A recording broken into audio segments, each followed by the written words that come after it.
record. Oh, and there's the little red dot. It's got a little microphone, and the microphone is working. So I think we're set. Okay, good. Now, you think I can close this? Hey, I did. And it's still working, apparently. That's good. Okay, let me show you where we are, where we're going. Get rid of this. So here we are. We're going to go to courses, down to Sound Advanced Topics, right, click, click. Okay, here we go.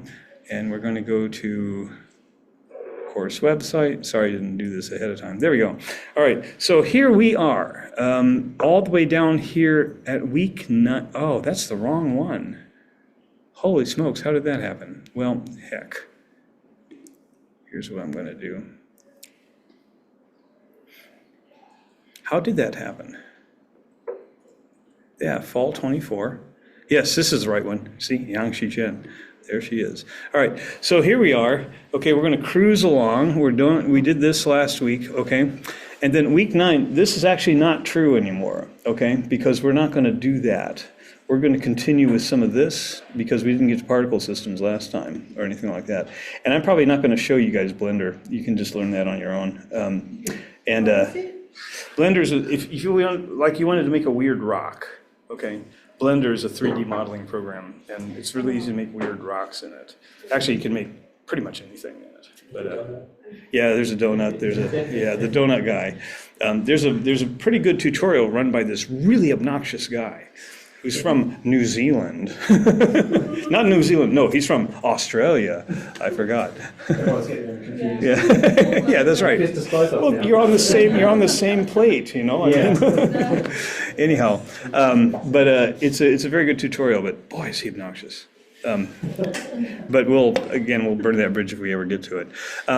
What I want to do tonight is follow up with this terrain and triggering and particle systems, you know, and we're going to have tonight should be really fun. We're not going to do much coding at all. This is all going to be using pretty much Unity tools. There's one thing we will have to code, and that's the triggering stuff, and obviously the sound when we bring in RTC mix. But then I want to point out something interesting.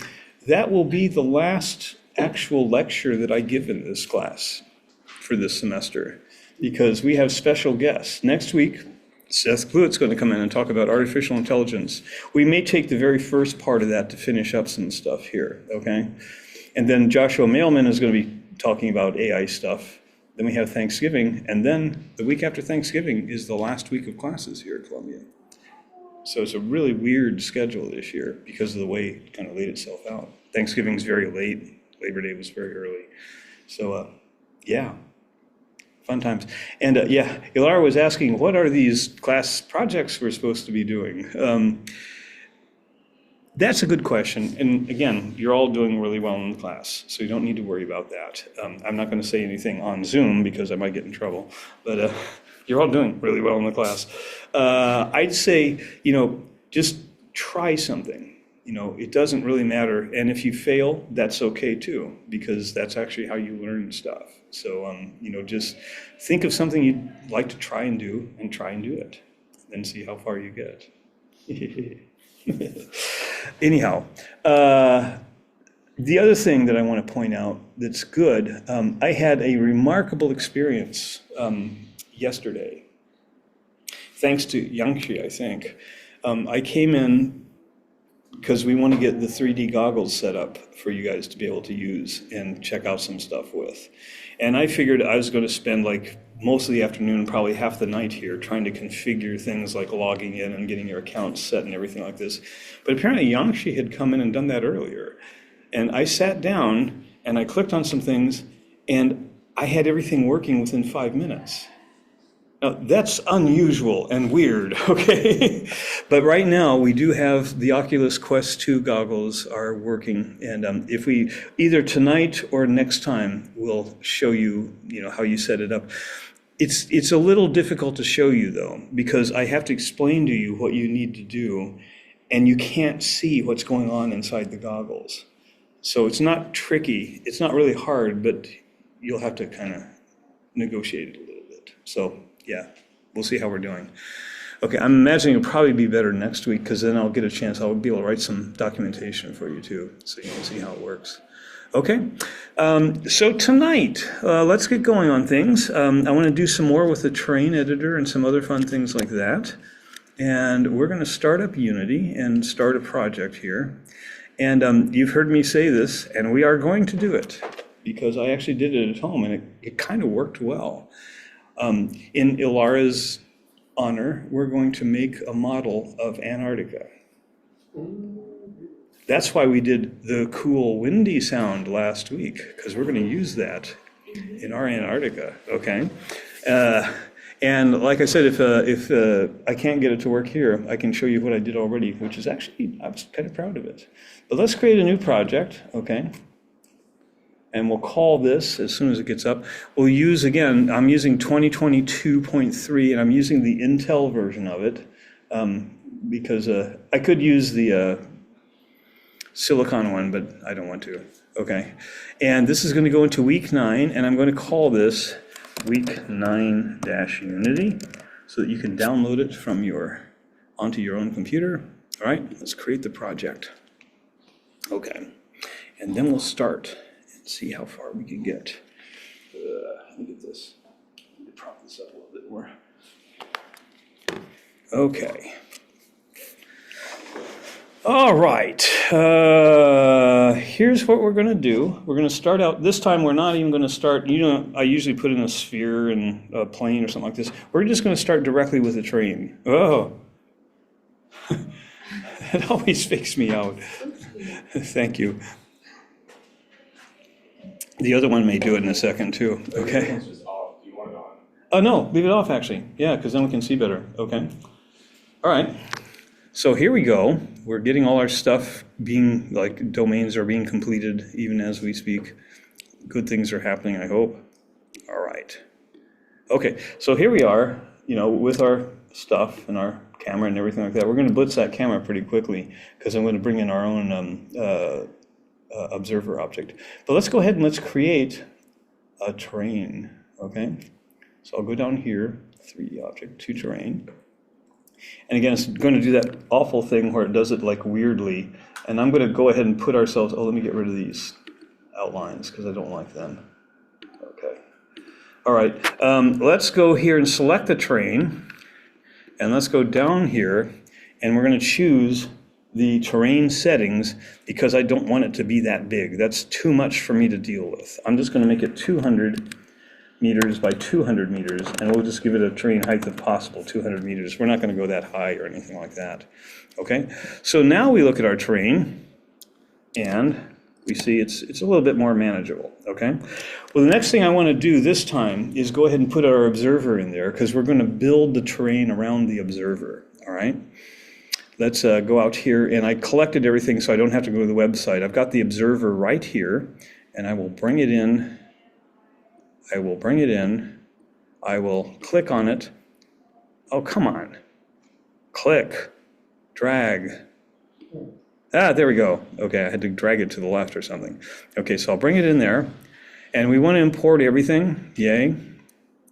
Okay, there we go. Life is good. It's all imported. It's reloading the domain. It's comparing. Okay, so there we go. We've got our observer. Let's get our little observer prefab up there.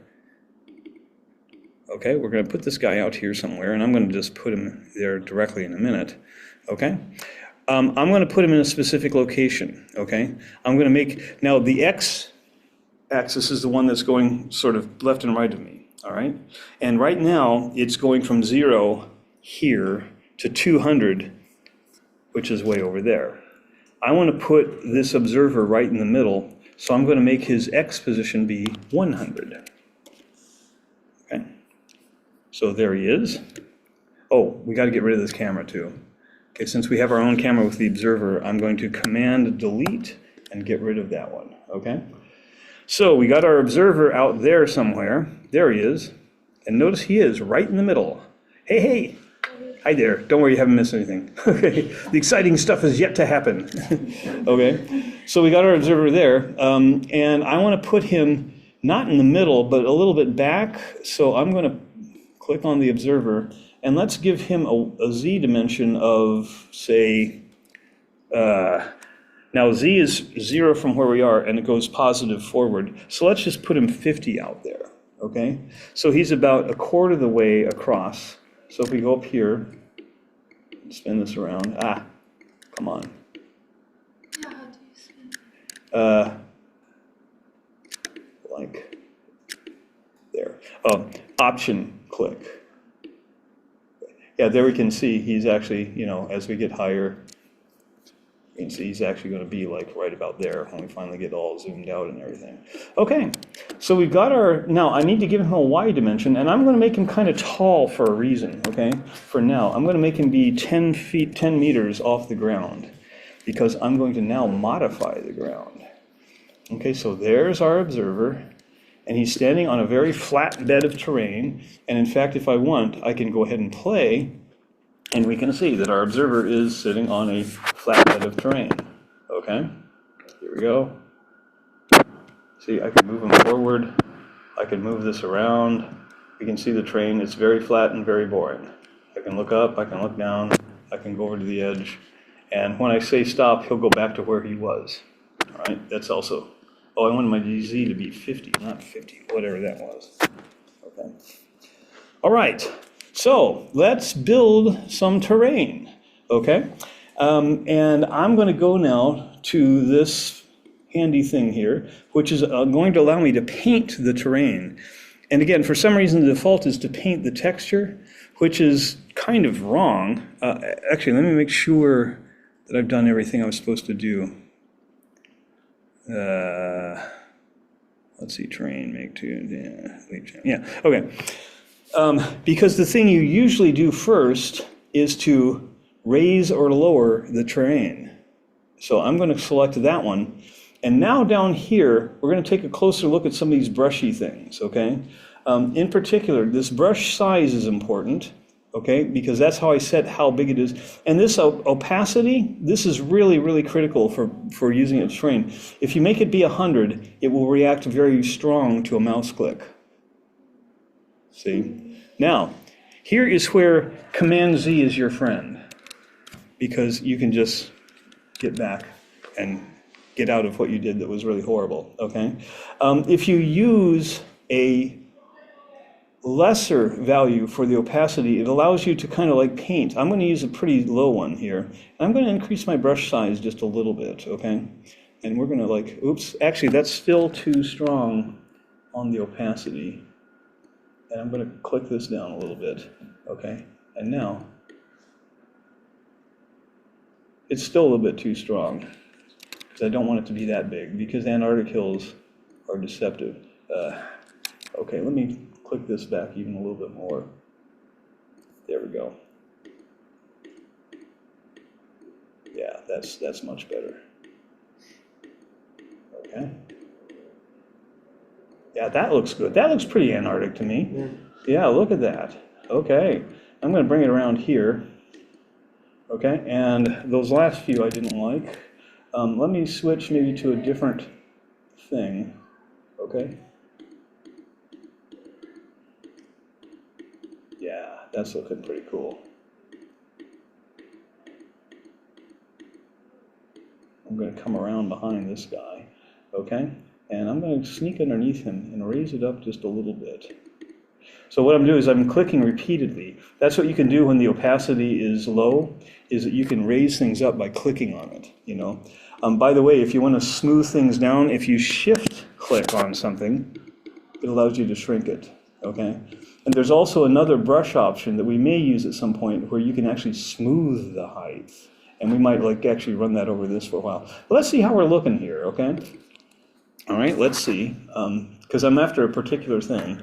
All right, it's completing the domain. Oh yeah, that's looking okay, I think. Oh, and listen to that weird interference I'm getting. How does the Antarctic wind? What's that? How does the Antarctic wind? Yes, it is. Yeah, it's already knowing we're going there, by golly. Okay, I'm going to put a little bit, I'm going to take this down a little bit. take this down a little bit. And I'm going to take my brush size and make it smaller, goose the opacity up a little bit. There we go. All right. And I did this for a reason, and you're going to see that reason in a little bit here, okay?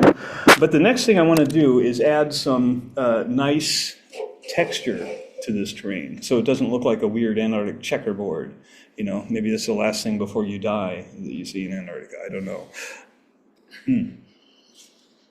Yeah, I'm in a good mood tonight, aren't I? All right, so this is where we get to go to the handy and convenient asset store, okay? And I go up here under window. Well, actually, I've already gone to the asset store, and I'm not going to take the time to do it in class. And I have my assets in my package manager now. Because the asset store you go to on the web, if you like an asset, you say purchase or something. It could be free, so you purchase it for free. It'll move it into a thing called My Assets. And that's what we're going to see here, okay? I'll look at this package, and I'm going to select My Assets. Okay? And it's fetching the assets. And this took me, here's something I forgot to tell you last time, but this took me like literally days of my life to figure out because I couldn't even describe it well on the web. Notice that it stops here. I have a lot more assets than that. And I would click on all and nothing would happen. But see that blue thing that says load? If I click on that, then it gives me all my other assets. Nowhere in the documentation did it say, click on load to see all your assets. I think I just did it randomly by one day, and you know, that's actually how you use a lot of Unity. All right. All right, now, I am going to choose, first of all, the one that you all don't have, which is the standard assets, because that has a particular mud and rocky thing that I like a lot. So I did this last time. I've already downloaded it from it's deprecated. Yes, I know, it's going to give me an error that I'll have to correct, you know, but I'm going to import this, okay? There it goes. And again, I'm going to trim it down a little bit because I don't need all this other gunk. I don't need sample assets. I don't need 2D. I don't need the cameras. I don't need the characters. I wonder what those characters are. Oh, there's a first person. Never mind. I don't want to see this. Okay, I do need that. I do need, heck. Yeah, I don't need that. I do need the editor stuff. I know that I need all these because I've learned the hard way by not including them, and then nothing worked. So just be aware. You're benefiting from my hard-won knowledge here. Okay, I don't need prototyping. I do need utility. I don't need any vehicles, although they would be fun to have in Antarctica. Okay, all right, a Martian buggy. All right, so we'll import these guys. There we go. All imported. Life is good. And because they're all imported, now when I go to my terrain, I'm going to now actually paint the texture. And I'm going to select one of the textures that I like from that package that I just imported. So let me go down here to edit the terrain layers. I'm going to create a layer. And then it gives me all these possible things that I can make the layer out of. Sometimes it's fun to like create a terrain and use like one of these things as your texture because it's really weird, okay? And Unity allows you to do really weird stuff, okay? But I'm looking for one in particular. I'm looking, I think it's down here, yes. Mud, rocky, albedo. And again, that means it's the main reflective things. Some of them have like, see this mud, rocky normals? That's something that you can apply if you want that makes it look bumpy. I don't care. We're going to cover it with snow anyhow. So, because it's Antarctica, all right? So let's go ahead and select this guy. I'll double click on it. And again, because it's the first one that I did, it's going to like do the entire thing. And it did it with a really pathetic tiling. So I'm going to go down here to this tiling size. I'm going to do this. Okay, now, again, I didn't explain this very well. If you click on the very left-hand corner of one of these boxes, click and hold, by just moving your trackpad mouse back and forth, you can like change the numbers dynamically, okay? So that's looking pretty good, yeah. Let's see what it looks like just for fun from the perspective of our observer, okay? Oh, this is where I have to fix the thing in that standard assets, okay? So let's see now. Okay, this is the one. Oh, and I have to explain, see all those other things that are like it says, this, whatchamacallit, this vertical up is not defined. That's a little programming error that I made that I'll fix in the download. It doesn't bother anything, it just fills your console with like over 1,000 of these errors when you run. Sorry. Okay, all right, but I happen to know what's going wrong here is that this no longer works. This cam switch button then no longer works. This cam switch button no longer works, okay? So I save that, life is good. We go back out here, it's completing our domain. There it is, completing domain.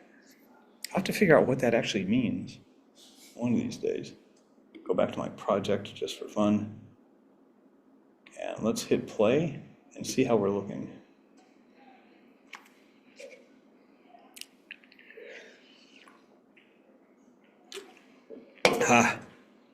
See how we're looking, okay. Okay, now this won't look very Antarctic because it's like just mud, rocky albedo. So this is Antarctic after global warming has kicked in for a while, okay. All right, so yeah, I got some nice little mountains there. Yeah, some stuff over here. Ooh, nice little mountain there. Things are happening, life is good. Okay, but since we haven't completely globally warmed yet, we need to add some snow, okay? So this is where it's kind of interesting, and you're benefiting here from the scene that I made in my book of my house at Christmas time back in Indiana, because I discovered some interesting things that you can download, all right? And it's interesting because it's not where you would think. Let me bring up the package manager. And the thing that I'm looking for is the free snowman. Not because I want the snowman, but because I want this textures. And there's also another thing that comes with this that's going to be really fun to fool with, but I'm going to talk about that later, okay? Let me just make sure. Yes, this is the one I want. So, and this is just, I typed into the search, I was looking for snow, and I typed into the search on the asset store, snow. So it came up with all kinds of goofy stuff, like this one up here that sometimes I get kind of confused by, the creepy snowman. The creepy snowman is not very good. It's just a creepy snowman, it's a snowman going like that. But the free snowman, you're going to see, has some interesting stuff. So I'm going to import it, right? And what do I not? I think I want to import everything. It's not very big. Let me see. Size is only 41 megabytes. So I can download the whole thing and it's not going to be a problem. So I'm going to import that. All right, here it comes. Okay, and I think it's done. And the thing we're going to look for in this Angry Mesh is the name of the company, is down in here. I think it's under scene. Nope, it's not under scene. It's, the train, snowman train. No, not that. Yeah, that's something else. Textures. Okay, this is where there's some really interesting snow textures. And this ground snow albedo is actually pretty good. So we're going to do that one. And we're just going to go up here. We're going to shut this down. I was just showing you there. To use it, of course, we do the same thing we did with the mud rocky flats. We go to paint texture, go down to terrain layers. We're going to edit terrain layers, and we're going to create a new layer. Okay? And we're going to go here, and we're going to look for ground snow albedo. Now, I can actually just do a search for it up here by saying ground. Oh, look, there it is. Ground snow albedo. All right, I'll just double click on that. So we've got it. And now I'm ready to paint my snow. All right. Now, you're going to be faked out because if I try and do it now, it's not painting any snow. What's it doing? Well, it's because it still defaults to painting that mud rocky flat thing. So I have to go to this and select it. All right. And now I will go down and we'll just not mess with the other stuff. But where is my size? Gotta go. Okay, no, don't worry, it's like I said, it's all recorded, okay? You're just at the good part too, okay? No, tell Susan I said hi, okay? All right. Heck. You know what I'm missing is like the size and stuff of my brush. Oh, there it is, it's down there, okay. So let me turn the brush size up. Calilio, oh, that's a little too much, okay. And now, if you just kind of like go along like this, see, I'm painting snow. And I'll leave a little bit of like, Is it Christmas miracle? what's that? Is it Christmas miracle? Isn't it though? I'm glad you said that. Ho, ho, ho. All right. Let me come back here, get some of this out, yeah. And yeah, let me take maybe a little bit out of here. So I'm gonna apply it with my, oh, I thought that would do it, but it doesn't. Okay. All right, let's see how it looks, just for fun, okay?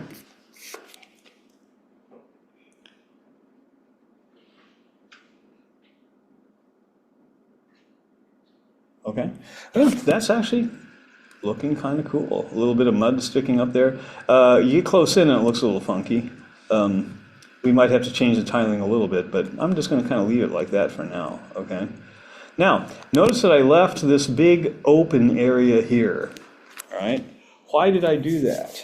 Well, that's because another feature of Antarctica is that there's these like really cold water that surrounds a lot of this stuff. What we're going to do is we're going to fill that with water. And this is, again, fun. See, I told you this is fun. This is just like clicking and doing stuff. And yeah, it's really great. Let me make sure I got my snow like I wanted it. Yes. Oh. Use the snowman. Oh, you could. I will leave that as, that could be your project, Lisa. In fact, you could download the creepy snowman and populate the hills with it if you want.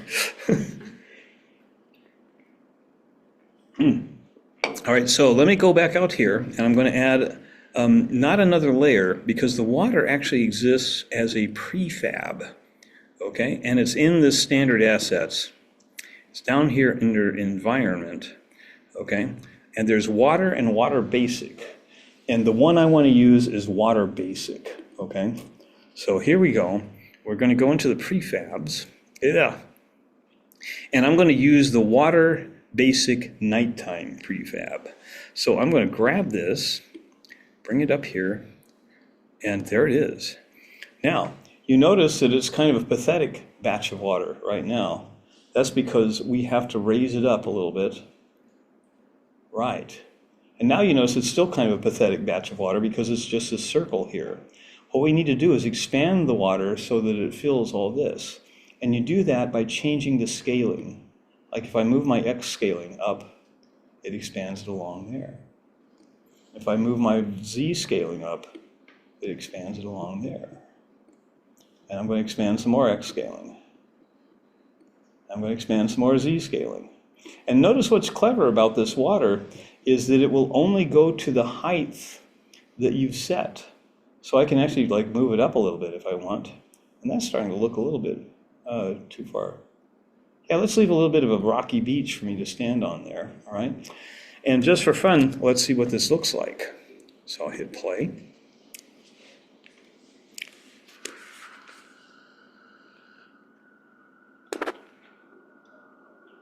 All right. And now, that's starting to look pretty Antarctic. And look, it's even got waves in the water. Isn't that cool?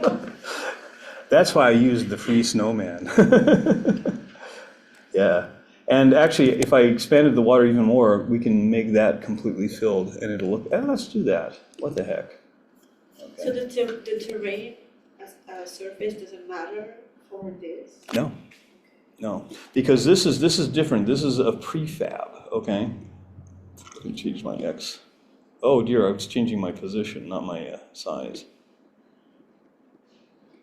All right, so now when we go back and look at it, it looks even more Antarctic. Here we go. Because if I turn around, see, you're looking at the South Antarctic Sea there. Legit. Yeah. Cool, huh? Oh man, the scale is like weirded out again. I was wondering why it looks strange. Okay. Yeah, that's much better. Cool. Literally, cool. Okay. We're going to add a little bit more to it, though. There's even more fun to be had with this stuff, okay? Let's see, what do I want to do next? Yeah, I'll do that, because that's fun. Yeah. There's also, you can go in and edit this. We'll do maybe a little bit of it and then change what it looks like and everything like that. You know, that looks a little bit too, well, no, it doesn't. I'm going to leave it like it is. I can get carried. This is where you can waste your life forever, because you can go, oh, yeah, the mud rocky, let's make it a little muddier, you know. We'll just go with this. But there's something else that came with that free snowman that was also a kind of a really nice surprise for me to discover, okay? If you go down here to prefabs, see this thing called snow particles? This I'm going to bring in, and then I'll explain what it is later, okay? Let me put it right there. Let me zoom in, okay? Dang, why am I not zooming?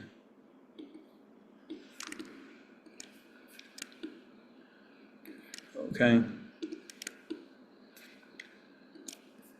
Oh, come on. Zoom already. This happens to me and I'm not sure why, but let me see if I can reset it. There we go. Okay. All right. So we get these snow particles. Notice it's like this weird box. Okay. I'm going to put the box over kind of on top of us. Now, this is what's weird about Unity. It's really hard to tell where things are sometimes.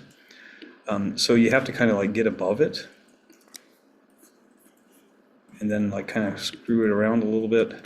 We're going to run into this problem earlier. There's a way that you can like manipulate this to make it a little bit easier to do this kind of work, but I'm not going to go into it right now. Okay.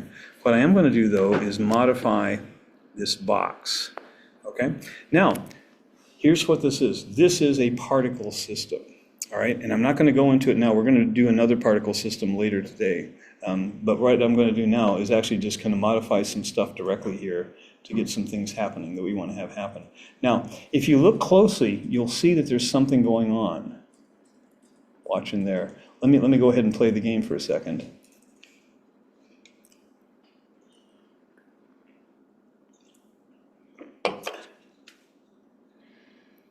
See? Snow particles.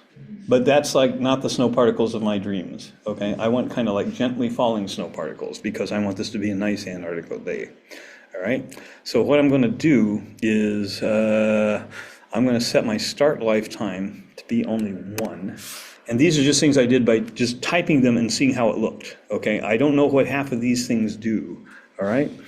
Start size that's correct, okay?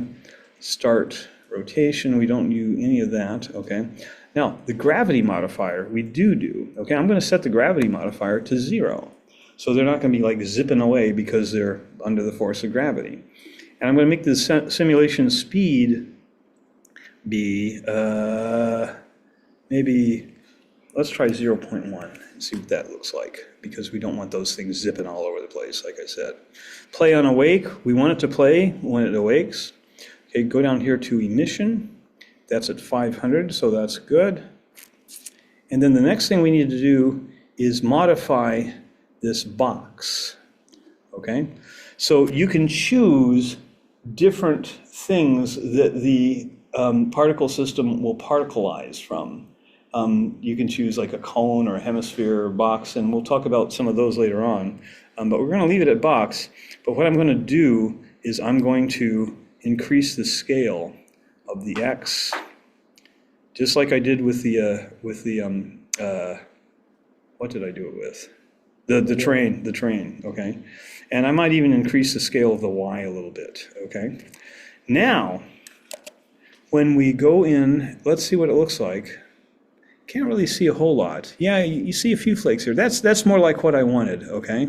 When I select the particles here, I can actually play them here, okay? If they're not selected, they won't play. But now I'm going to play the game.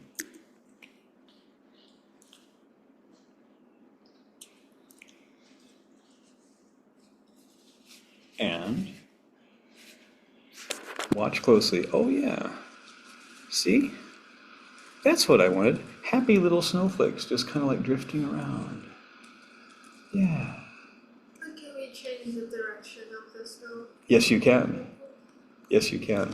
I didn't go into it too much because I just kind of wanted them sort of, but by modifying, there's a lot of modifications you can make. I don't think I wrote that part.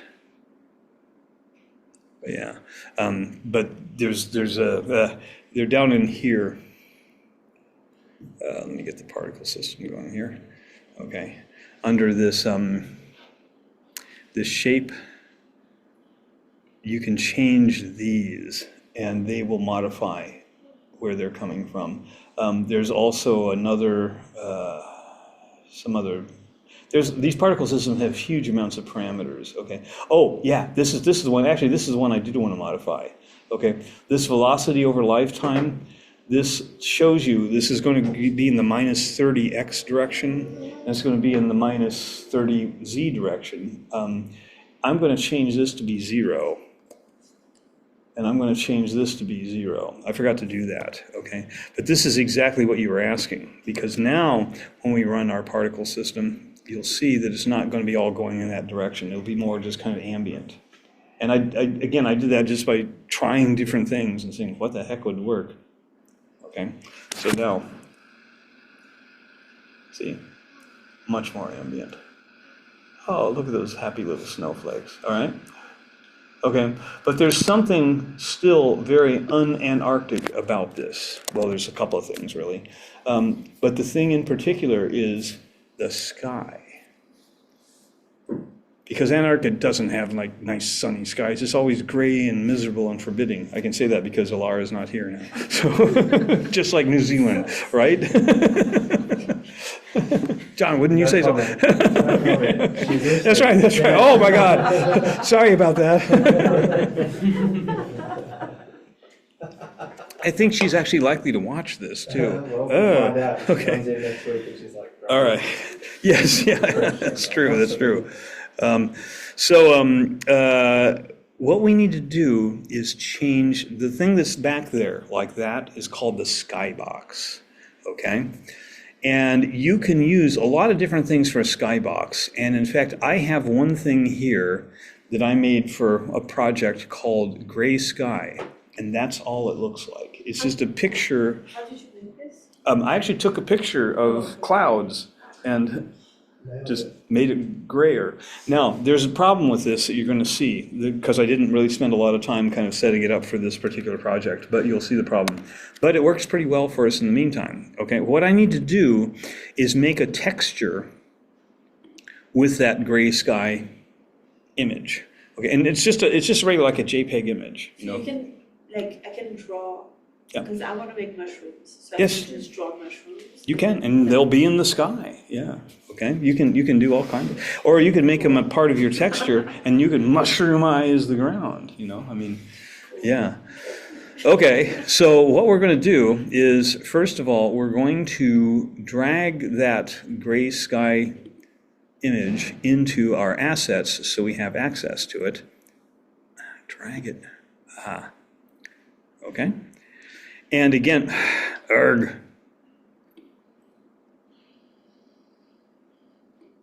There we go. Now, if we were being careful, we would actually go here and we can create a new folder and collect stuff in it, so it kind of makes conceptual sense, but I'm not going to do that either. Okay? Now, the next thing we need to do is to create a material that has this as its sort of texture. So I will go here, and I will go to Material, which is right up here. Okay? And instead of this, where I would normally kind of like do this albedo-y thing, I'm going to take this gray sky, I'm going to drag it. Oh, no, wait, I don't want to do this yet. Sorry about that. Okay, this would just create a generalized texture that I could use like for texture mapping or put on an object or something like this. I don't want to do that. I'm going to go up here. See this thing called shader? This is the thing that actually makes those textures appear. Okay, it's the thing that uses the graphics accelerator card that makes it run really fast on Windows machines. I want to change this from standard to skybox. And with skybox, you have different possibilities. Like six-sided is if you took a square and unfolded it, you can actually create your skybox like that and then fold it back up. That's actually the best way to achieve like a seamless skybox. The cube map, I forgot what that does, but we're going to use the procedural as if you're writing code for it. We're going to use panoramic, which is just take that picture and just wrap it around us. Okay, so let's choose panoramic, and now up here where it says none texture, we're going to take this gray sky, we're going to plop it in there. Okay, and then you can do things with it, but we'll do those things maybe later. Okay, but right now we need to get it as our skybox. How do we do that? Well, this is a little bit of trickiness, and it was the original Unity that I used had this thing I'm going to bring up in a second as part of the defaults that you saw. These Unities, for some reason, do not. We need to bring up the lighting window. And for the life of me, it used to be like right there, but it wasn't there. And I go, where's the lighting sub-window? Well, you have to go up here to under window, under rendering, to lighting. That's the lighting sub-window. And if I want it to be there where it used to be, I can actually grab this tab and put it there, which I think I'll do. Why Okay. did they do that? I don't know. They do things, I mean, upgrades are just annoying across the board, you know, and this is one of the things that was annoying, okay? So now we get here and we go to our lighting settings and we go to environment. And the skybox material, it says default skybox. We don't want the default skybox. We can either click and drag our material. Oh, I didn't name it. Let me name that skybox, gray material. Oh shoot, my thing turned off here too. Okay, all right. We can either click and drag this thing up here, or I can click on this little thing here, and it will show me all the different materials I could use for my skybox. In fact, there's the original skybox down here. Okay, but we're going to cruise down here. Where did it go? Gray, gray, gray, gray, gray, gray. Does anybody see it? No, it would be up, right? Yeah. Oh, that's right. Yeah. Yeah. Okay. Gray material. Gray material right there. Yay. So I'll click it. And Whoa. look what happened to my Antarctica. All right. Now, Whoa. right. Now I can do other things like take the intensity multipliers down and take this intensity multiplier down. Okay. Or I can go back and edit this gray material and do all kinds of fun stuff to that. Let me maybe bring that intensity back up a little bit. Right there, that looks pretty good. Because it looks kind of crappy, you know. Let me see, how much time do I want to waste messing with the gray material? I don't know. We can try changing the exposure on it. Oh, too much. Oh, too dark. Oh, yeah, that's better. Oh, that looks Antarctic. Yeah. Oh, okay. And you can click on this and do all kinds of editing on the original material. Or because it's just an image, you can actually bring it into like Photoshop or something and screw around with it. Okay, let me now enter our Antarctica. I don't wanna go. You must, Lisa. Yeah. Okay. And look, there's gonna be like happy little snowflakes falling. Whoa. Now, this, remember I told you I did one thing wrong? Yeah. See that seam? We can rotate it and try and move it out of the way. What I didn't do is because this is wrapping this panorama around, you have to work to make sure that they match. Yeah. And I didn't do that. If you looked at the original image, you'll see that it's actually darker on one side than the other side because I was just using a photograph.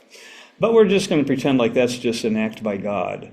Okay? And the other thing about the panorama stuff is if you look up, you can see where it joins. So, yeah, you can have fun with virtual reality, okay? All right. But look at this. This is actually looking pretty Antarctic. Pretty haunted. Yeah, yeah. Okay. Can we go? Right. Okay, I'm going to move this guy down a little bit now. I had him a little bit high, okay? I'm going to move him down here. You see the shadow. Oh. Yeah.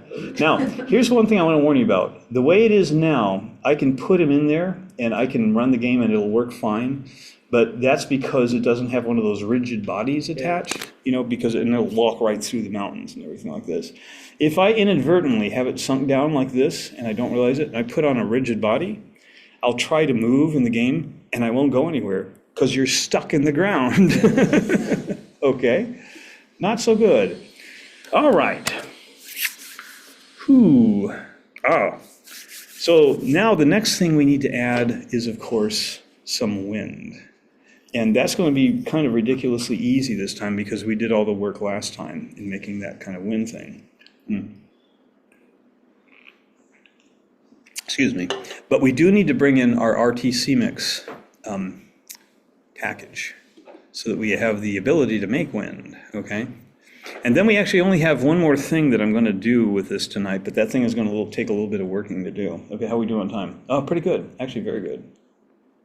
Okay, so let me grab this, right, bring it down, put it there, and we want to import everything. It's going to tell me that, oh my God, it's going to tell me something horrible. Unsafe code, unsafe code, oh, unsafe code. Okay, we have to go to allow unsafe code in the player settings in the edit menu. So we go up here to edit, go to project settings,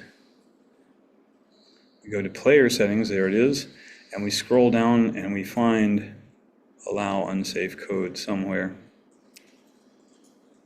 Where did it go? Allow unsafe code. Yes, we want to allow that unsafe code. Again, I tried to automate that and it wouldn't let me. Sad. Okay, so now we're all set. I'm not even going to bother with the beep or anything like that. I'm just going to go ahead and get this guy set up because we're going to do something very clever, okay? So the thing I need to do is put up in here RTC Mix main, which gives me all the sound capabilities. And then I'm going to create a new game object. We're going to create an empty object, and I'm just going to call it wind. And we can put it wherever we want because it's not being seen. I'm just going to put it at 0, 0, 0 so we know where it is, even though that means it's way back there at the edge of our terrain, which I still think was a dumb thing to do. Okay? All right, but how are we going to get sound out of this? Well, here's the clever thing we're going to do. We actually wrote our script last time. So I'm going to bring it in here. And then I'm going to take this and I'm going to wait till it finishes completing its domain and all that good stuff. And I'm going to simply drag it onto this wind object. I think I'm going to simply drag it onto this wind object. Oh, come on. I think I have to get it there. Let's go to the wind object, okay?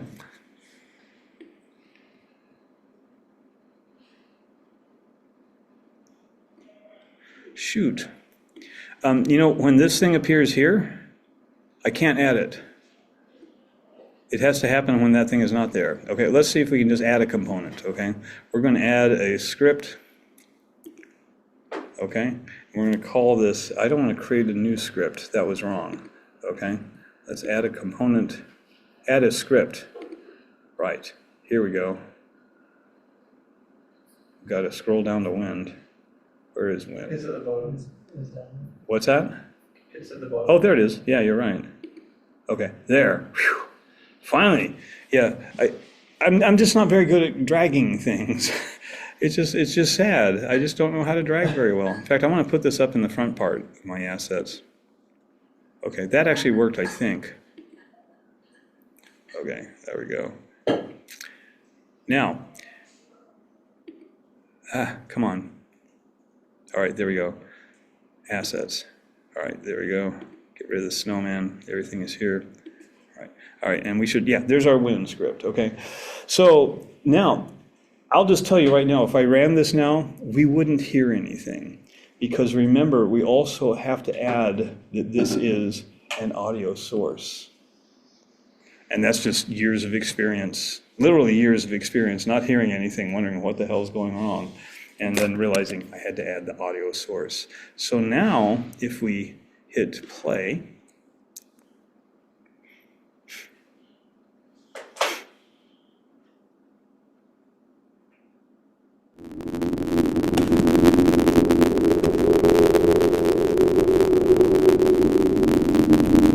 can you hear it? I think I'm going to the wrong place. Let me go up here. The speaker just sounds very crackly. Yeah, it's this interference.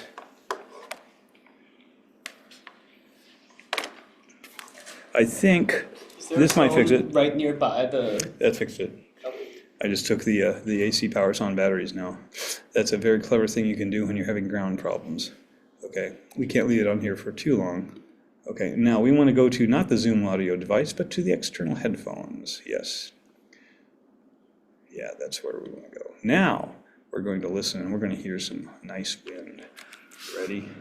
Here it comes. Here it comes.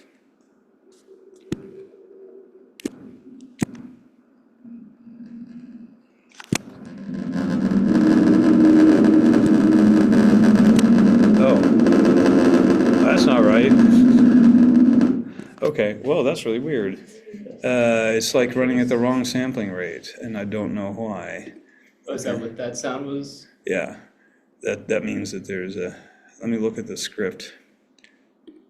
You've done something wrong here. Optional equals 0. Shoot. You know, I could spend like my life trying to debug this thing, but I don't think I will. Let me take a quick look here though. Probably if I restarted Unity, it would fix it, but I don't want to do that either. Let's see what this does.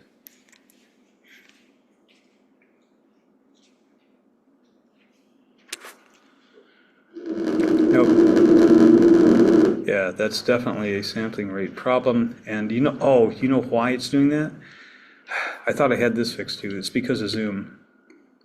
That's why it didn't show up when I was doing this at home. Zoom wants a 4800 sampling rate, and this wants a sampling rate of 44.1. I'll see if I can fix it really quick. Okay, let's go down here to this. Let's go down here to this. Let's go down here and look at this. Bring it up. Okay. Let's see. Output sampling rate. Let me try this. Okay, I'll see if that fixed it.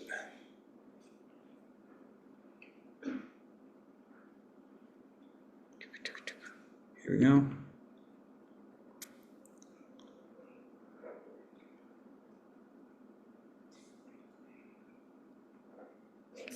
Yeah. Okay, good. Again, you won't have to do that because you're not going to be using Zoom, okay? This has been kind of an annoyance, especially when we first started using Zoom. You know, I'm teaching my classes remotely because it was COVID, and they all sounded like that, you know. Bach sounded like that. Beethoven sounded like that. It's not good. Okay, so we got our nice windy sounds. Really, life is good, okay? All right, let's just kind of bask in our happiness here, okay? Let's go. Oh, yeah. Nice snow. Turn it down a little bit. Nice, weird thing from God. The snow is kind of weird, but I think I like it, actually. Yeah. We can, like, cruise along, see other parts of Antarctica. Oh, I meant to smooth that down, but you know what? I kind of like it like that. Because it also feeds into all kinds of weird conspiracy theories about aliens that have landed there. You know, because look, that looks kind of weirdly man-made, doesn't it? I'm gonna leave it like that. Okay, so anyhow, all right. We have one more thing we want to do. And no Antarctic landscape is really, really complete until you make a volcano. So we're going to make a volcano, all right? And this is where I'm going to talk a bit more about how particle systems work, which is why we're going to make the volcano. Let's go up here into my standard assets. Let's go down here, and I'm going to look at the particle systems. And notice that they have a bunch of prefabs. That's nice because this means we can just try them out. And these are ones that they've all pre-made, and we can actually look at it. Like, what do you suppose the afterburner physics force looks like? Let's just put it in our scene and see. Well, let's just put it in our scene and see. Oh, wait, that's the scripts. I'm going to go to the prefabs. Now the afterburner, we'll put it into our screen and see. Ooh, it looks like that, doesn't it? Isn't that cool? That's cool. Yeah. Wait, so when we decide to put a game object, what determine, like how we determine it to be like the particle, or is it like a normal game object? It's everything is a game object. Everything is. A particle system is actually a game object. Okay. Yeah. But It's it's a, just moving. yeah. It's actually a game object that has a whole bunch of stuff in it that also makes use of the NVIDIA cards. So that you can, it has like literally hundreds of tiny little particles. Thousands sometimes, and they're all rendered not on the CPU but on the main system, and that's why they're very, very efficient code. Okay. Yeah, but So it's like the underlying code is different from like if I made like a character that moves and like Yeah. particle system. exactly. Instead, like suppose you wanted to make an army of characters, then you would treat it as a particle system, and you would look at how particle systems are designed. Yeah, and they're not trivial. What if I want to have a paper airplane that moves and it's just a single paper airplane? Don't need a That's particle like system. Okay. Unless you want to put an afterburner on it. Make it a very fast paper Well, airplane. what if it's constantly receiving a stream of like data? That's not, data streams are not that compute intensive, Okay. compared to doing graphics or something like that. Yeah, that's not a problem. And that you would probably use something like OSC. You can get data from outside to come in. There's a really great OSC package that you can just like plop in and data will just start coming. Okay. Yeah, it's really So it nice. doesn't matter if it's like. No, but that's not the particle system of my dreams there, okay? So we can look at some others just for fun. This is what the dust storm looks like. It's like a hot spring. Yeah. Oh yeah, we turned Antarctica. Well, global warming, guys. Actually, you want to see what that looks like? Let's see. We may have to move it down a The little bit. luxury spa. Yeah. Here we go. I think it's completed as. Oh yeah. Actually, it kind of just looks like snow blowing across the surface of the Yeah, it water. does. It does. It's not bad, but that's not what I want to do. So I'm going to get rid of that too. Okay. The one that I want, because I've checked through all these, and there's quite a few there. There's a bunch of other particle system packages in the App Store that are free that you can download and do some really wonderful. There's a lot of really great fire ones. People spend a lot of time, but I'm going to use this one called Flare. Okay. All right, and I see it. yeah, it's not really dramatic right now. Okay, let me get this off here. There it is. All right. Let me go in and fool around with the particle system a little bit first, and then we will take care of getting it where we want it. Let's bring it up a little bit. All right, and now I'm going to go over here and talking, what this is this is actually a single component. All these are parameters of that code that's underneath that makes that particle system happen. And these are all things that you can change and modify how this looks. Okay, for example, the first thing I'm going to do is I'm going to make the start lifetime, instead of being only 1/10 of a second, I'm going to make it be a whole second. Go over here a little bit closer, okay? Come on.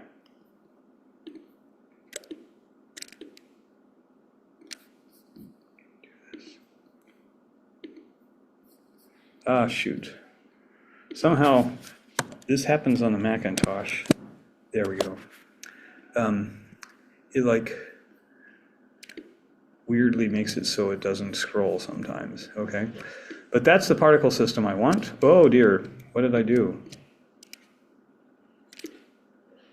Okay. Let me go back to here so we can just see the plane. So by adding making the start lifetime, what did I change? Making the start lifetime be, I said 1, but it's 5. I mistyped it, okay. Making it 1. Yeah, let's make the start lifetime 1. Oh, that's because I'm not looking at the full particle system. Yeah, change that back. This particle system actually has subparticle systems in it, okay? Let's play it now. Come on, there we go. So by making this start lifetime 1, if I make it bigger, it like gets thicker, okay? If I make it tiny, it gets tiny, okay? But I want to make it be 1 because that's what I figured out at home, all right? Next thing I want to change is the, where did it go? Okay, I want to make the start, actually I was looking at the wrong thing. We're going to mess this up a little bit. Okay, I want to make the start size be not 0.5 to 10, but be 10 and 10. All right, now, this is where my start lifetime is probably a little bit too much, okay? Yeah, let me turn it down a little bit, okay? So that's how long are the particles going to live, and when it was set up high, it would live a long time, and they would like kind of collect and be this huge thing, okay? But that still doesn't look very volcano-like, right? So I'm going to, first of all, change the simulation speed to something a little bit slower. That's always a pretty powerful thing to kind of mess with, and I'm going to make it be 0.5, okay? But the main thing that I need to change here is not the emissions, although I can add a whole bunch more particles, but let's not do that, okay? Let's make it be 100. No, let's make it be 20, okay? The shape, okay?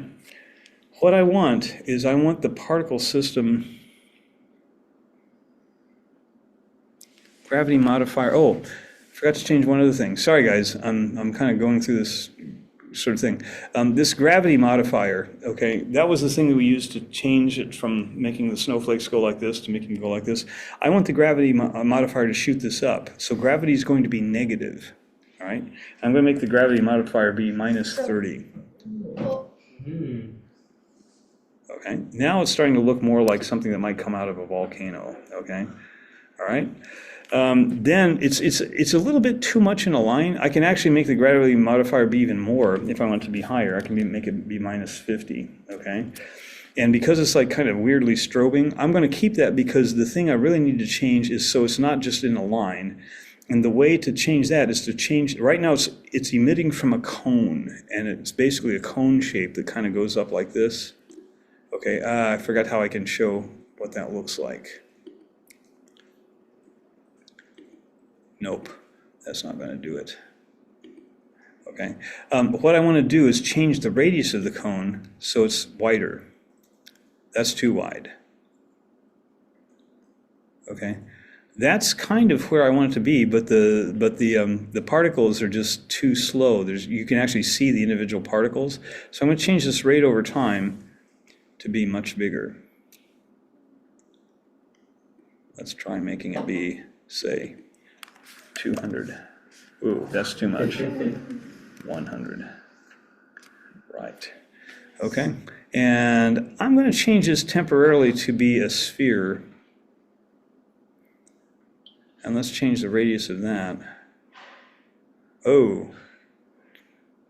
Okay, let me make this back to a cone. Okay. Angle. Let's make the angle be, I think 25 was what I wanted. I'm just messing around here now, guys.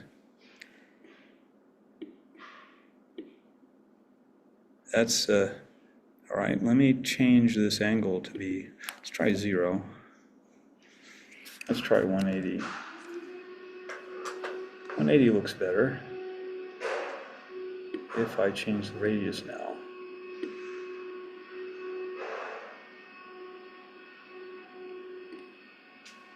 Okay. And our simulation speed, let's make it be 0.1. Okay, that looks okay. It's not as good as the one that I had at home, but we're gonna live with it, okay? Because it'll look better once we get it on the mountaintop, where it's gonna be like a regular particle system on a mountaintop, all right? So let's do that. Let's go out here. Now this is where it gets a little tricky, like I said, because it's hard to tell where you are in Unity sometimes. But let's just take this, okay? And I'm gonna grab this particle system, move it over there, move it over there, okay? And then I'm gonna have to move it up. There we go. Let's see how it looks like. Okay, maybe move it down a little bit. Okay, and let me go over here. Yeah, that's starting to look a bit like a volcano in the distance.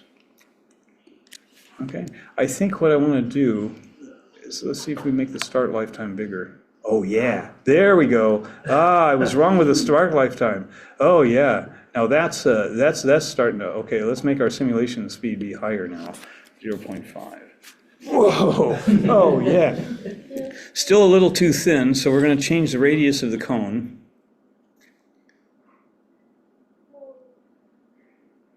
I feel like I don't need to see the world or anything. We just simulate every great Yeah, phenomenon. well, this is why I like VR, because you know, the real world sucks, and you can make your own. You know, make an Antarctica that has like hot springs. Global warming, global schwarming. Who cares?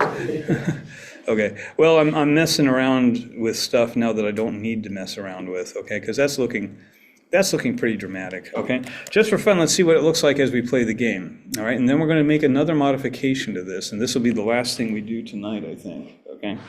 All right. So here we go, and watch off in the distance when we start our. Whoa. Yeah. Now that's a volcano. Okay. Yeah. All right, now, here's the thing.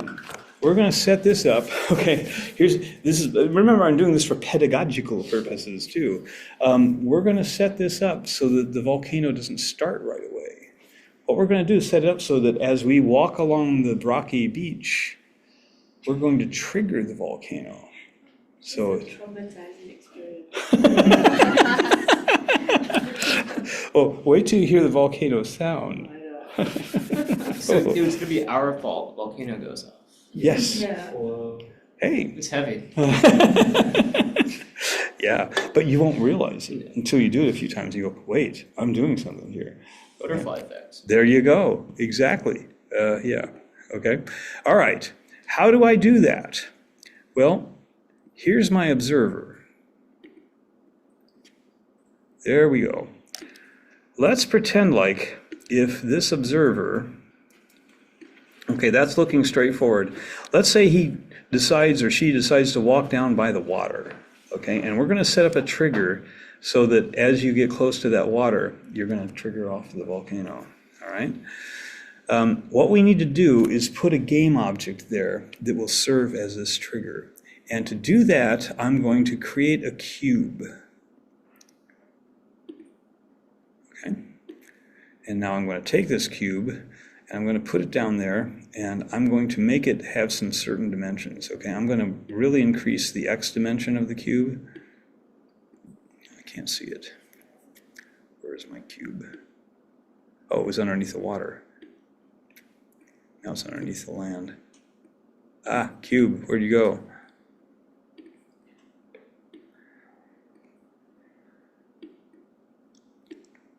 There it is.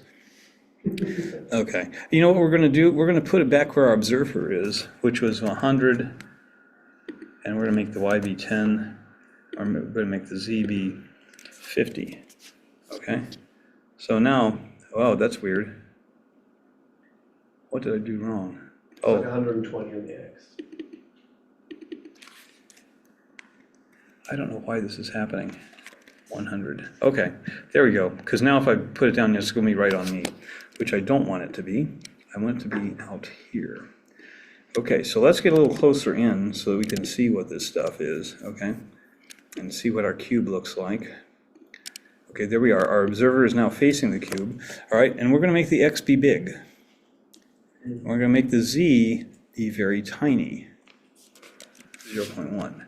And we're going to make the y be kind of big. So I'm modifying the scale parameter, okay? So now we got a big wall in front of us. But here's what's the magic about this wall.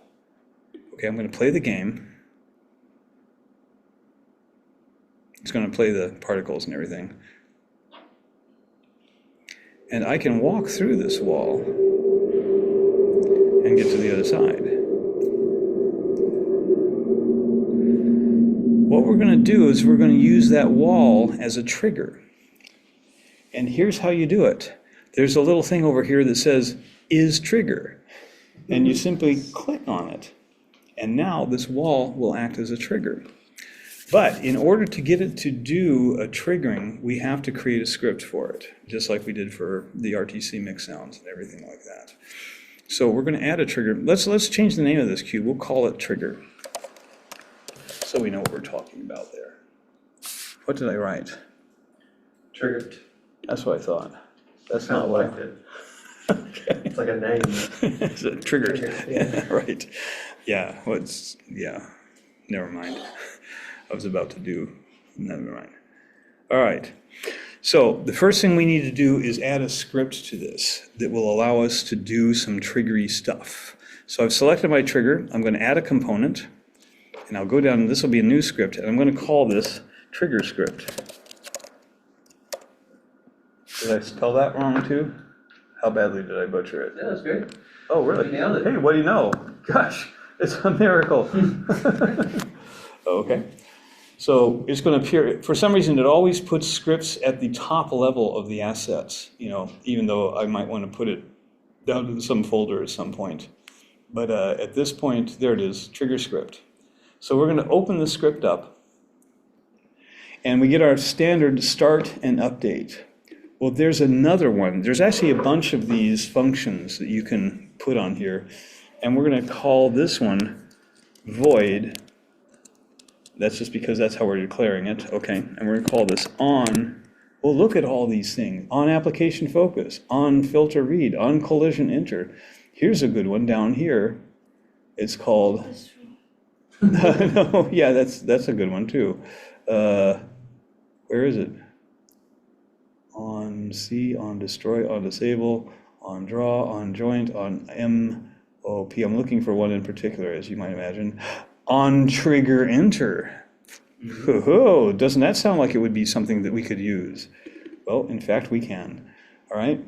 And we're just right now just going to see how it works. We're going to say debug.log, and we're just going to say, hey.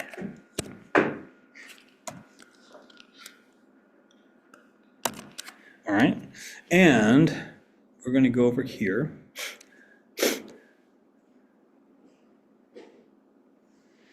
And right now, I'm going to do a quick edit to something. That's the thing that I will change out on our main web page, because it'll make it a little bit easier to kind of like see what's going on. And that is on our observer. I'm going to go to the scripts, and I'm going to go to our observer move script. And I'm going to go way down here. And I'm going to comment out this code.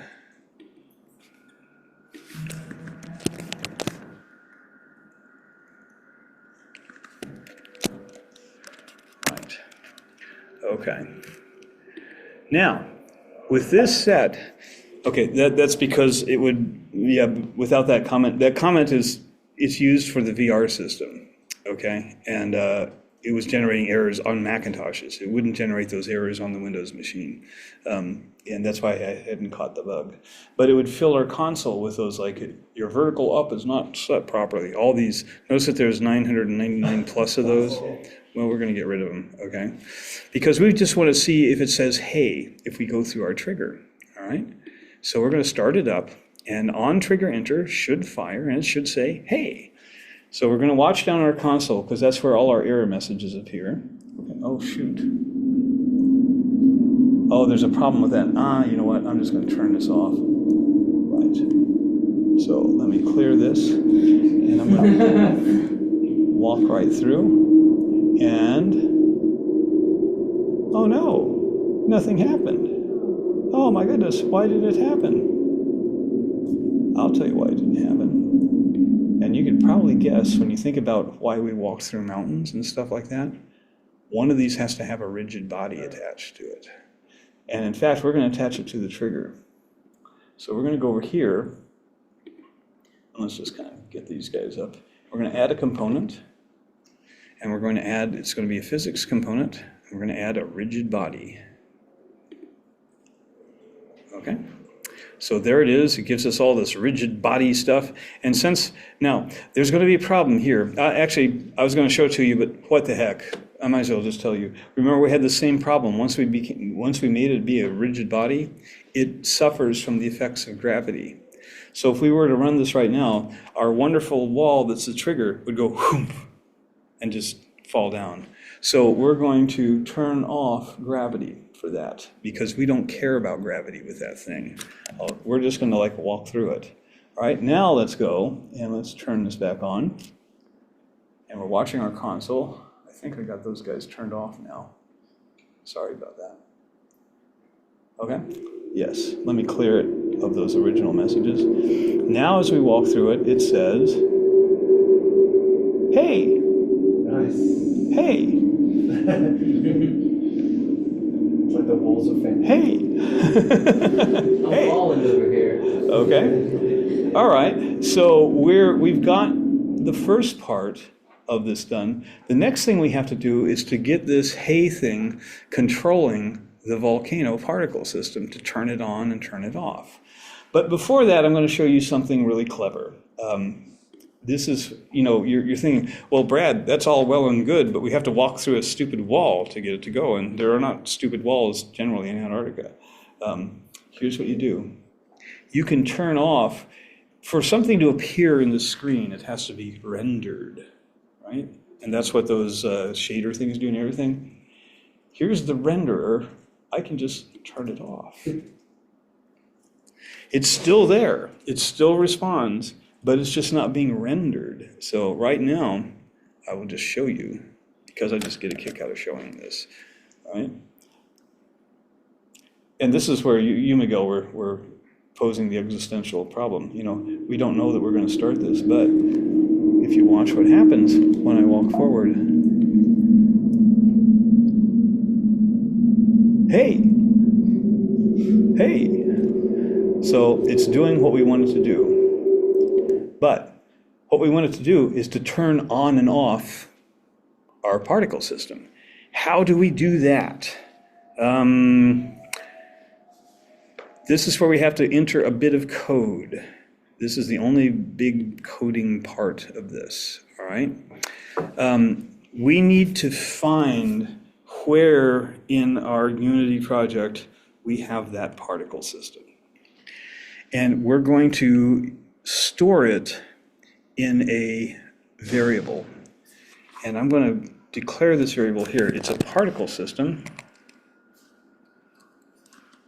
And we'll just call this PS flare. So we now have a variable that's going to be holding a particle system called PS flare. How do we get that variable to actually go to the particle system that we want? Well, we say PS flare equals, and then we say game object dot find. And what do we find? Well, we find this game object, which is named flare. Remember, these are the game objects that we have. All these things are sub-game objects and things like that. We want that one. So we go back to our code and we say, all right, find me that one called flare. And whenever we refer something to it by its name, you put it in quotes like that, because that says, hey, it's a name and it's called flare, okay? However, notice that PS flare is not a game object, it's a particle system. What we need to do is to get flare is this game object, but it has a particle system as one of its components. Remember I said when you select this thing, you're selecting a game object, then it has all these things underneath it that are components of that game object. So what we're going to do is we're going to, make sure, get component. There it is. And the component we're going to get is the thing that's called particle system. And then we say you put that double parentheses there that says it's something that you can actually execute. So what this is going to do is it's going to say, oh, I need to find a game object called flare. Hey, there it is. And we're going to get a component that's called particle system. Now, we could have renamed those if we wanted and called them something else, but I just decided to use the plain names, all right?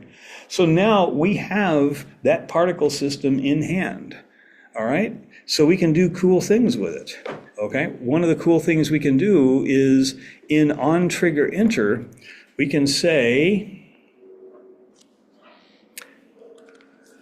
psFlare dot. And if I looked up the documentation for psFlare, remember I can just select that and then hit command single quote. It would bring up the documentation. But I happen to know, oh look, play. That's an executable thing.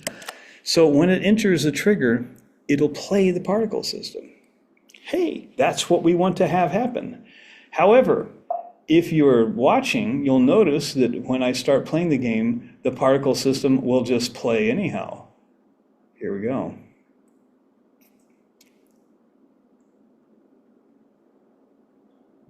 Oh no, and I haven't even walked through the hay thing yet, even though it says down there, that's not true, okay? Why is it doing that? Because over here, look, play on awake has been checked. We're going to uncheck it. Now, when we do this,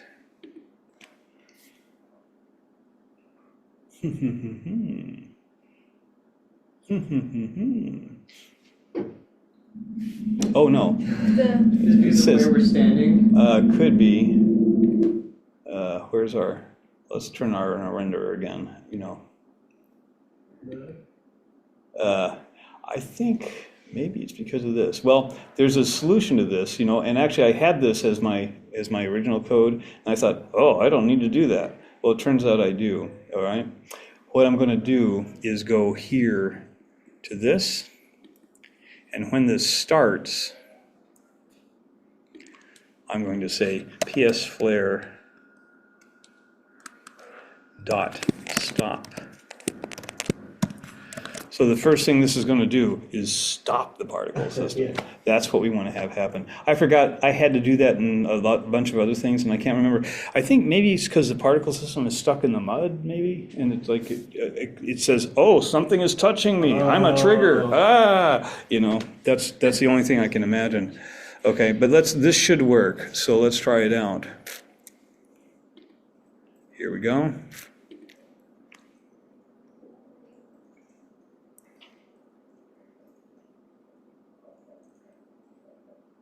Oh no, it's still going. Why is that going? With collision triggers, can you specify a class of object that has to collide? You can, but it should be working because it worked in the other one, by golly. Awake instead of stop. Yeah, let me try that. Oh, yeah, that's a good idea. Let me just for fun, let me try pulling that trigger up out of the mud. But it shouldn't make a difference. Okay, I want to see what happens here.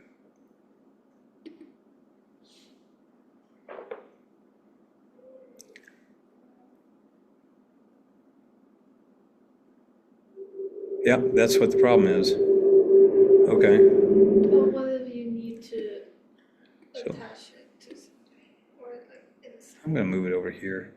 Okay. I don't know if that'll be enough to trigger it or not. Let's see. Could be a certain amount of it has to be triggered.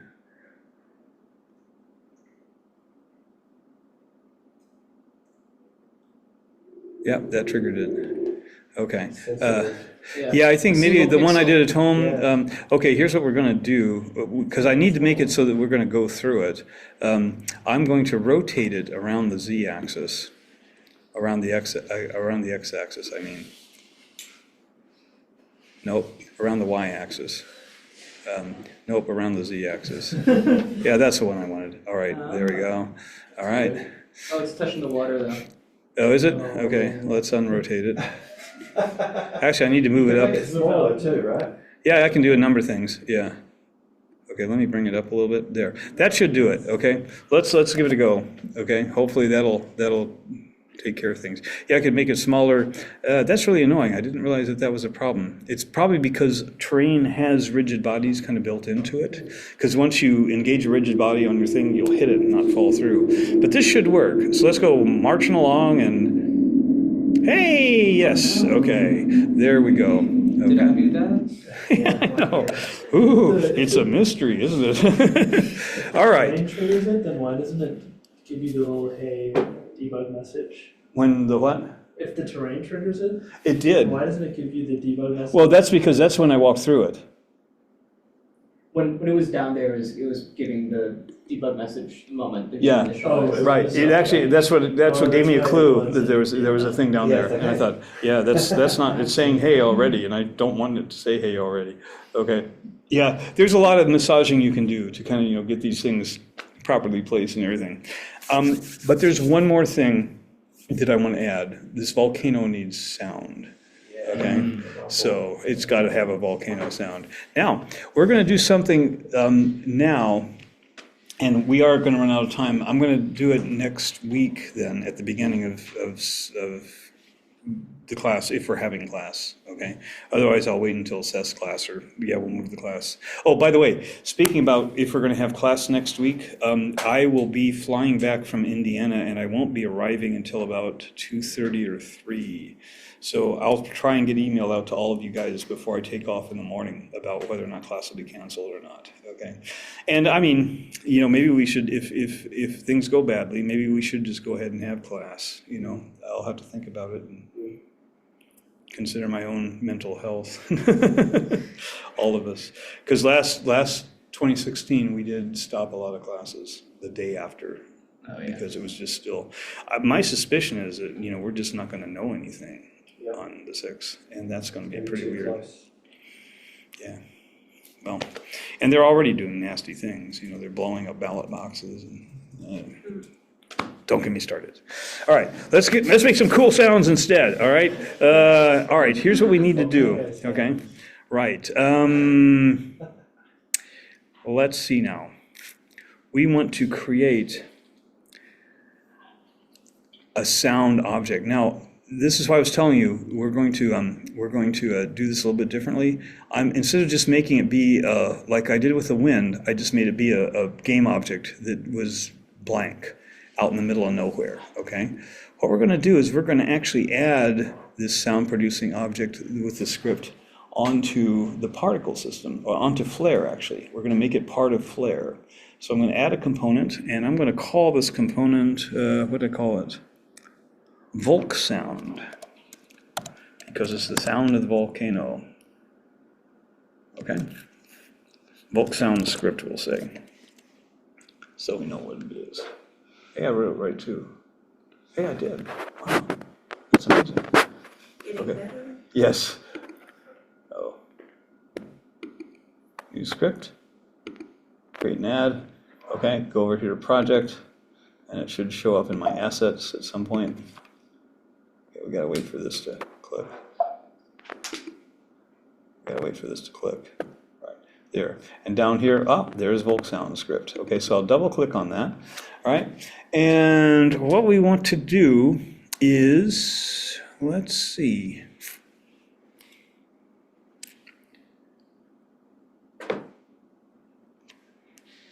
Okay.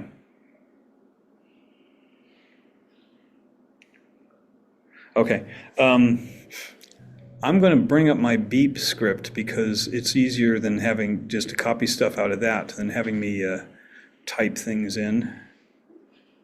Okay, so let me go to RTC Mix scripts, beep. Okay, there's my beep. Okay, I'm going to select all this. Right. Copy, go to Volk sound, command paste. Okay. Now we need to set this to be obno number 1 because we already have that wind thing going and we don't want it to get interfered with, okay? So this is all cool, this is all cool. This is not cool. This is what we're going to replace. We don't want our volcano to just go beep because we want it to actually do some cool sound, okay? And I'm going to do something interesting. I'm not going to tell you what this is, but I also wanted to show you how you play back sounds from within Unity. So this is going to be a sound file that exists in our assets that we will then play back. Okay, and it's called volcant.wave. I'll put it down here into our assets. When you add a file to the assets, does it make a copy and put it in? Yes. These Yes. things can presumably get really big. Yeah, they can. In fact, I think my application that I did is about 2 gigabytes. Yeah. Yeah, they're not tiny. Okay. All right. Now, so I put that there, and here's how we're going to set it up. Okay. We're not going to use this. What we're going to do we're going to do something completely different here. Okay. We need to find out where that sound is. So I'm going to declare a variable up here. Do I need to declare it up there? No. I can say string sf path equals, and then we're going to say application dot is it data path. Okay. What this does is this gives us a location of where this assets directory is. So no matter where I have this project or finished application on a computer disk, that line of code right there will tell me that's where it's going to be located. All right? So what we're going to do is we're going to say, now string score equals, and then this is weird, okay? Colon RT input. Oh man, this is going to take forever. I'm going to copy it out of the one I already did. Okay, let's go down here to week9 test, assets, and let me find the Volk script. In fact, maybe I'll just bring the whole thing in there. Yeah, and then I'll just show it to you and explain what it's doing. That's probably making more sense. Yeah, because this is something that you're just going to have to kind of look at, I think. Okay. All right, let's now redo all that. And paste. Okay. So here's how it works. We initialize RTCMix. We get the path to it, and then this weird thing here, the reason I copied it out is because generally whenever I have to do this, I copy it out from somewhere else. Basically it's a way of saying RT input and then a quote and then that whole path, and then you add that file name onto the path. This is how you get the path of the sound file. So basically this part is always the same. This part is the name of the sound file that you put inside that assets directory. So once we do that, then we send the score, which says, all right, give me that as my input sound file. It opens it up, life is good. Down here, I've declared another function called start sound, and it's a public function, which means I'll be able to access that function from somewhere else, like from my trigger script. And what I'm sending it is 2 things. This first thing is an RTCMix instrument that you haven't seen yet. It's going to transpose the pitch of this magic sound file that you haven't heard yet either one semitone up, or 11 semitones up, randomly, when it plays it. So whatever the sound file is going to get moved up and down. And then it's going to generate a bang between 0.05 of a second and 0.2 of a second. And we intercept that here. We've done this before. This is how you find a bang that has come in, and we simply resend those two things.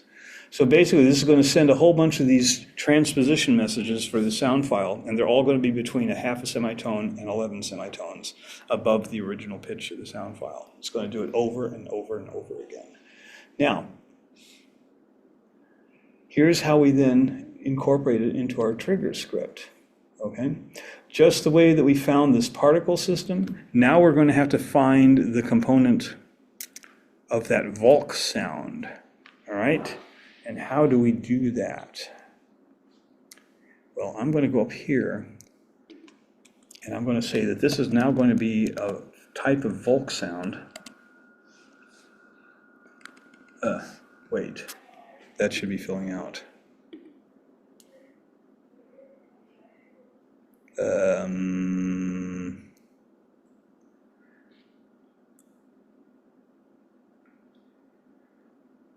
Volk sound. What did I call it? Sorry guys, I'm getting a little confused here. Volk sound script. Oh, I hadn't saved it yet. Idiot. Gotta save that one too. See how those little X's are up there? That means I modify it. I have to hit, yeah. That was like a little circle-y thing. Okay. Now we go here. Oh, also I called it something different. I didn't call it Volk sound. I called it Volk sound script. Idiot. I'm just doing all kinds of things wrong here. Volk sound script. Is that right? Yes. I think this is, but isn't this the file that you already did?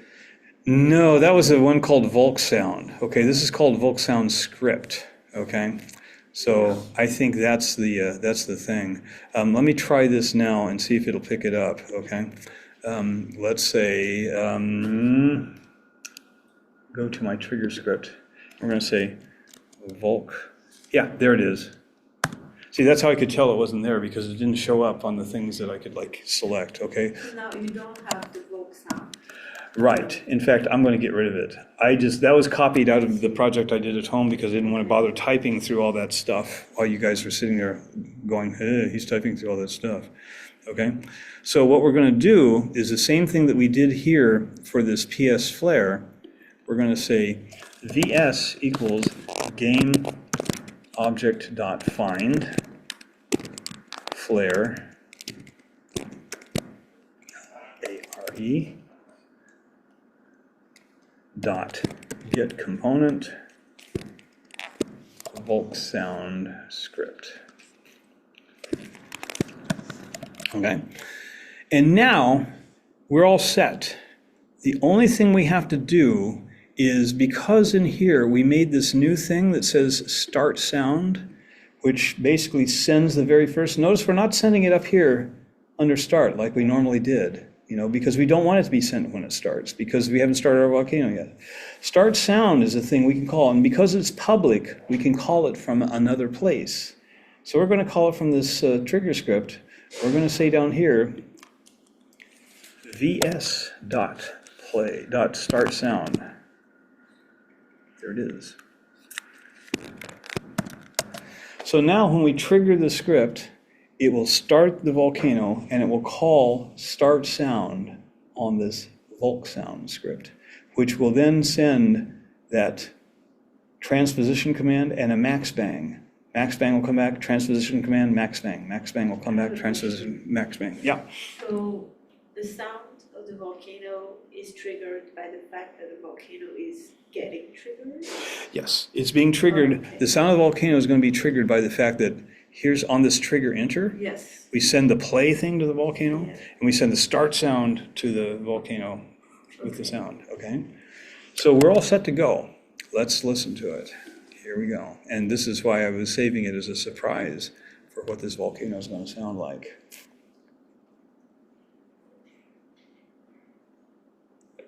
Are you ready? Okay, I'm going to walk forward. Oh no, you know what I forgot? I told you I've done this many Audio. times. Yep, add component. Audio source. All right. Now we'll try it out. Finally. Okay. And just in the nick of time, because we only got about 5 minutes left in class. All right, here we go. Now.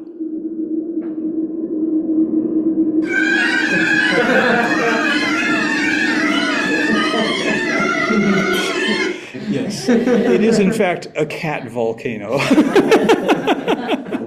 And you might have gotten a little hint when you saw that the name of this thing is down here was a Volk cat, and this is the actual sound file itself. Oh. Okay, let me play it over here, I guess. Oh heck, how do I play it from here? That's it. Oh good, it put it in my Windows playing. Oh, needle click. Oh, that's Brian Eno. I don't want to hear that. Okay. So, yeah. Cat Brian. Well, I thought you would enjoy the Volk cat. Okay. All right. Woo, we did it, guys. All right. Now, let me tell you what we're going to do next time, why I need to take a little bit of time at the beginning. Either next time or we'll do it when Seth talks, depending on, what we want to do with Yangchi and Nina. The reason I put that on the volcano is that I want to show you how you can localize the sound to that volcano. And this is hand in glove with now finally getting the VR goggles on. So when this actually runs and you trigger it, you'll hear it over there. And if you move your head, it will continue to remain over there because of the way this localization algorithm works. So, yeah, and that's the final thing. And then you can create all kinds of fun Unity projects. Don't be just weirded out by this whole, stuff. I mean, the reason that I'm putting these projects online is that the best thing to try and do sometimes is just take an existing project and then modify it, and say, what happens if I don't use a recording of cats, I use one of dogs? How would you go about doing that? What would happen? What kind of volcano would it be? Or what if I wanted to make the water be not blue but red? Well, if I click on the terrain here, if I click on the water, what can I do?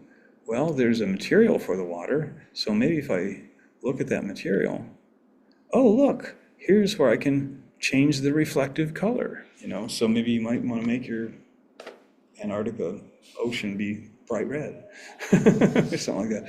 So it's just, I'll be honest, like these particle systems, like I said, I don't know what half of those parameters do.